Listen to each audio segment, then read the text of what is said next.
Hello नमस्कार दोस्तों, स्वागत है आपका मेरे चैनल पर।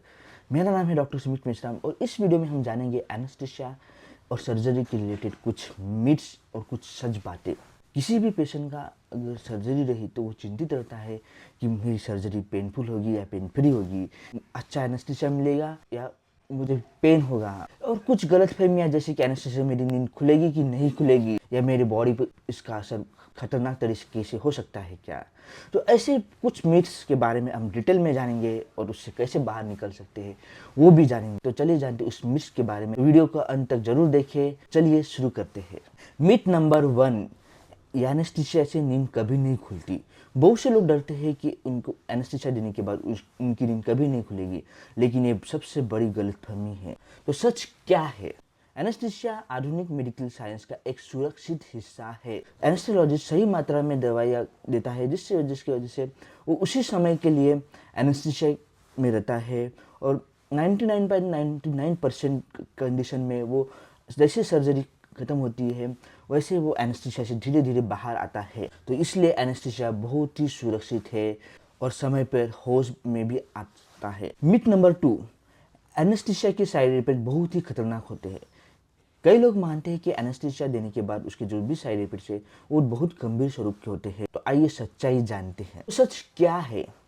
एनेस्थीसिया देने के बाद कुछ हल्के फुल्के साइड इफेक्ट्स हो सकते हैं जैसे कि चक्कर सा लगना, थकावट सा लगना, लेकिन ये कुछ घंटों या कुछ दिनों के बाद नॉर्मल हो जाते हैं, यानी कि ठीक हो जाते हैं। गंभीर साइड इफेक्ट्स बहुत ही दुर्लभ है और उसमें भी अनुभवी डॉक्टर हर स्थिति को संभालने के लिए तैयार रहता है। मिथ नंबर 3, एनेस्थीसिया सिर्फ बड़ी सर्जरी में ही दिया जाता है। बहुत से लोग मानते हैं कि एनेस्थीसिया सिर्फ बड़े ऑपरेशन के लिए ही देते हैं, लेकिन ये सच नहीं है। सच क्या है? एनेस्थीसिया छोटे छोटे सर्जरी के लिए भी दिया जाता है, जैसे दांत का इलाज, आंखों की सर्जरी, एमआरआई जैसे प्रक्रिया में भी होता है। जरूरत के हिसाब से डॉक्टर सही प्रकार की एनेस्थीसिया चुनता है। नंबर 4, एनेस्थीसिया के दौरान सब कुछ सुनाता है। ये मिथ भी है और सच भी है। कैसे? आपको कौन से टाइप का एनेस्थीसिया दिया है उस पर वो डिपेंड करता है। जैसे कि जनरल एनेस्थीसिया में आपको पूरी तरह से बेहोश किया जाता है और उसकी वजह से आपको कुछ भी सुनाई नहीं देता है, आप पूरी तरह से बेहोश रहते हैं।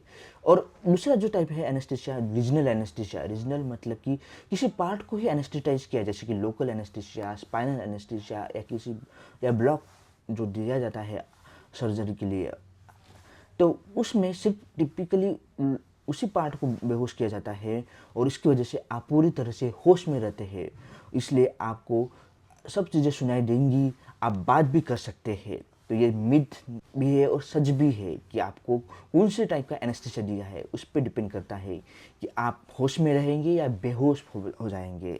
तो इसलिए इससे डरने की कोई ज़रूरत नहीं है। आपका जो भी डॉक्टर है, एनेस्थीसियोलॉजिस्ट है, वो आपको पूरी तरह से ध्यान रखेगा। मिथ नंबर 5, यानी कि एनेस्थीसिया से हमेशा कमर दर्द होता है। तो ये सच नहीं है। तो सच क्या है?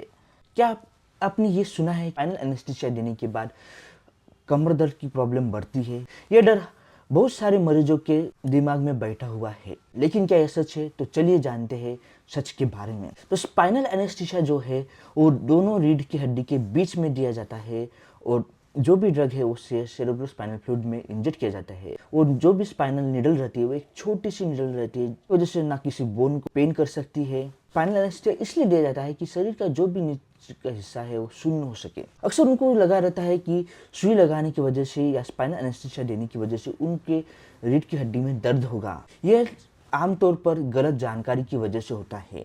स्पाइनल एनेस्थीसिया खुद कमर दर्द का कारण नहीं बनता है। अगर सर्जरी के बाद किसी को कमर दर्द होता है तो उसके कुछ अन्य कारण हो सकते हैं। उसमें से पहला कारण हो सकता है कि लंबे समय तक उसी स्थिति में लेटे रहना, यह कारण हो सकता है। दूसरा कारण हो सकता है कि मांसपेशियों में थकान सी महसूस होना, यह कारण हो सकता है। या सर्जरी से पहले जो भी पेशेंट है उसको पहले से कुछ बीमारी होगी या आर्थराइटिस होगा, तो ये भी तीसरा कारण हो सकता है। चौथा कारण हो सकता है कि जैसे कि लेडीज मैक्सिमम उनका वर्क जो है पोजिशनल रहता है, यानी कि लंबे समय तक एक ही स्थिति में रहती है उनकी बॉडी।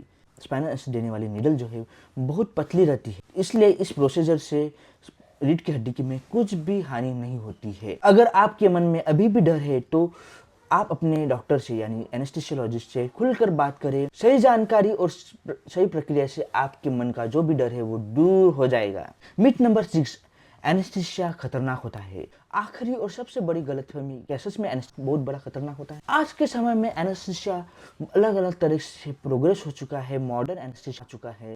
एनेस्थीसियोलॉजिस्ट पूरी जो भी प्रोसीजर होती है, सर्जरी होती है, उस पर निगरानी रखता है। सही मॉनिटरिंग और मॉडर्न मशीन की वजह से एनेस्थीसिया अभी की इसमें बिल्कुल ही सुरक्षित है। दोस्तों, आपको अभी पता चल गया कि जो भी एनेस्थीसिया से रिलेटेड जानकारी है आपकी वो मिथ से यानी गलत फहमियाँ है।